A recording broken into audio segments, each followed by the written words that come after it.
Bon les frérots, bienvenue sur la chaîne ABC Foot et aujourd'hui on se retrouve pour une vidéo sur un joueur en particulier. Et ce joueur, vous l'avez vu dans le titre de la vidéo, il s'agit de Bernardo Silva. Donc pour ceux qui ne le connaissent pas, il est portugais et il évolue à Manchester City. Alors aujourd'hui on va parler de son parcours, de son évolution parce que oui, elle est franchement énorme. Pour Bernardo Silva, tout a commencé au Portugal en 2002. Parce que oui, c'est à ce moment-là qu'il fait son entrée au Benfica. Alors de 2002 à 2013, il va faire partie du centre de formation de Benfica. Alors là-bas, il va être formé, et plutôt même très bien formé je trouve. Et à cette époque-là, on le comparait déjà à Lionel Messi de par son habileté technique et son pied gauche. Parce que oui, c'est vraiment les deux gros points forts du jeu de Bernardo Silva. Alors en 2013, une fois qu'il a fini toutes ses classes de jeunes à Benfica, eh bien il fait ses débuts professionnels avec l'équipe B de Benfica. Et à la fin de cette saison-là, il est élu révélation de l'année en deuxième division.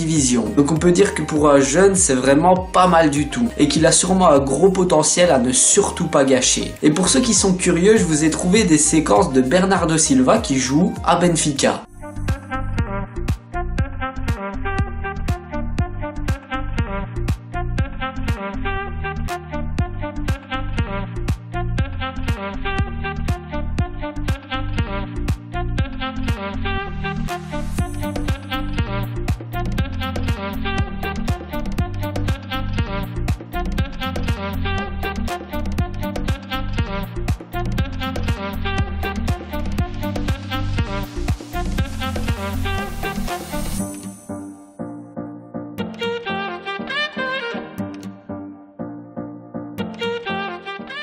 Malheureusement pour le club de Benfica, Bernardo Silva décide d'aller à Monaco. Et en fait, c'est pas vraiment lui qui a décidé de partir, parce que en fait, il savait qu'il n'allait pas avoir beaucoup de temps de jeu dans l'équipe A de Benfica. Et lui, son but, c'était d'évoluer un maximum, et donc il a préféré partir pour aller à Monaco. Parce que oui, là-bas, il savait qu'il allait avoir du temps de jeu, et ça, c'est un élément essentiel pour les jeunes joueurs. Et je peux vous assurer qu'au jour d'aujourd'hui, Benfica, ils sont vraiment en train de regretter ce transfert. Alors, comme je vous ai dit, pour la saison 2014-2015, Bernardo Silva est prêté à Monaco avec option d'achat. Et au bout de sa première saison en Liga, eh bien tout le monde le remarque à Monaco. Parce que oui, il est doté d'une technique de balle presque parfaite, d'un pied gauche qui ressemble un tout petit peu à celui de Lionel Messi, et il a surtout une vision du jeu qui est vraiment magnifique. Et au total, à la fin de la saison, il compte 9 buts et 3 passes décisives.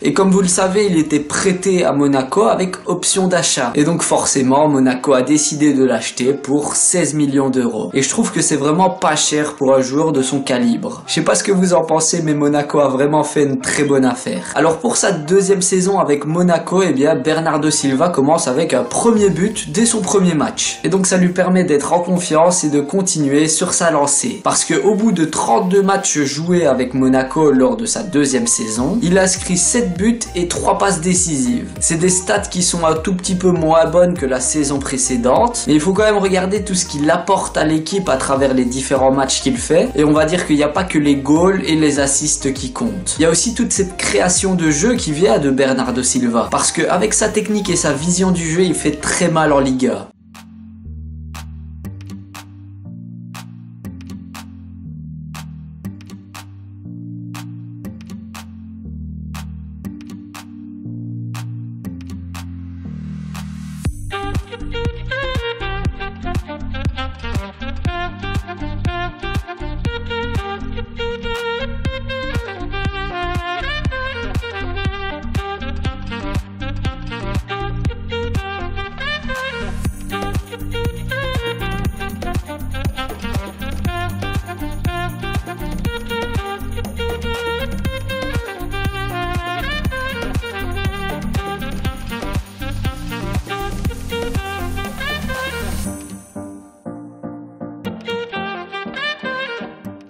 Maintenant, venons-en à la saison la plus importante de sa carrière selon moi. Il s'agit de la saison 2016-2017 à Monaco. Encore une fois, dès son premier match, il va mettre son premier but. Et je peux vous dire qu'il va pas s'arrêter là et que ça va être une très belle saison pour lui. Et arrive un match crucial pour Bernardo Silva. C'est-à-dire que Monaco affrontait Manchester City. Et Bernardo Silva, dans ce match-là, il va faire des bonnes choses.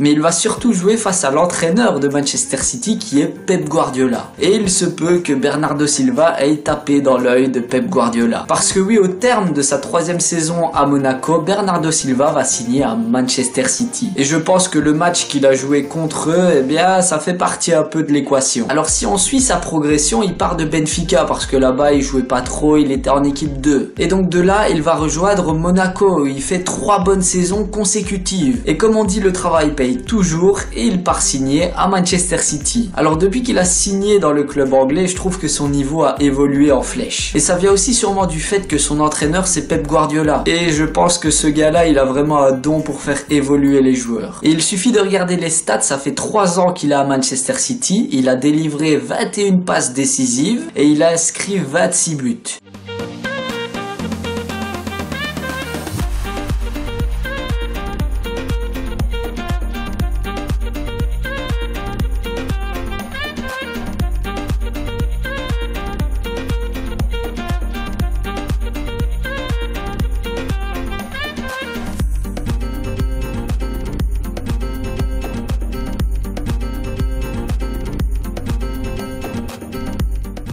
Il a été désigné joueur de l'année avec Manchester City et il a aussi été nommé pour le titre de meilleur joueur de Première Ligue. Alors oui, Bernardo Silva c'est vraiment un talent pur, mais je peux vous assurer que depuis qu'il est à Manchester City, il travaille très dur. Pep Guardiola l'a beaucoup aidé, l'a beaucoup accompagné dans son développement et regardez cette saison, il est déjà à 4 buts en 6 rencontres. C'est presque devenu un élément incontournable de l'équipe de Manchester City. Après, il est toujours un peu en concurrence avec Riyad Mahrez, mais le rendement de Bernardo Silva est quand même plus élevé que celui de Riyad Mahrez, donc forcément il y a une petite différence. Et c'est pour ça aussi qu'il commence plus souvent titulaire. Alors honnêtement, je sais pas trop ce qui va se passer dans le futur pour lui, parce que je trouve qu'il s'adapte vraiment bien avec le style de jeu de Manchester City et de Pep Guardiola. Et il y a une indication que je vous ai pas encore donnée, mais il faut savoir qu'il n'a que 25 ans. Donc c'est-à-dire qu'il y a toujours moyen qu'il évolue au fil des années. Et je suis vraiment curieux de savoir où il sera dans 3, 4 ou 5 ans. Mais une chose qui est sûre, c'est que s'il continue comme ça, il pourra faire partie du top 10 mondial. Et si vous osez dire le contraire, c'est que vous avez jamais trop regardé Bernardo Silva jouer à Manchester City. Parce que oui, je regarde pratiquement tous les matchs de cette équipe-là et je peux vous dire qu'il fait un taf de malade. Et je vais même oser dire qu'il est plus efficace qu'un Neymar, par exemple. Alors peut-être que certains d'entre vous auront le même avis que moi, ça je sais pas du tout. Mais en tout cas, j'ose le dire et je me demande vraiment jusqu'où il va aller dans sa progression. Alors il y a encore un point sur lequel j'ai pas trop parlé, c'est la sélection portugaise. Parce que oui, Bernardo Silva, il en fait partie. Et pour ceux qui auraient peut-être oublié, il a quand même été champion dans la Ligue des Nations 2019 avec le Portugal. Donc on peut dire que ça fait déjà un titre pour Bernardo Silva en sélection nationale.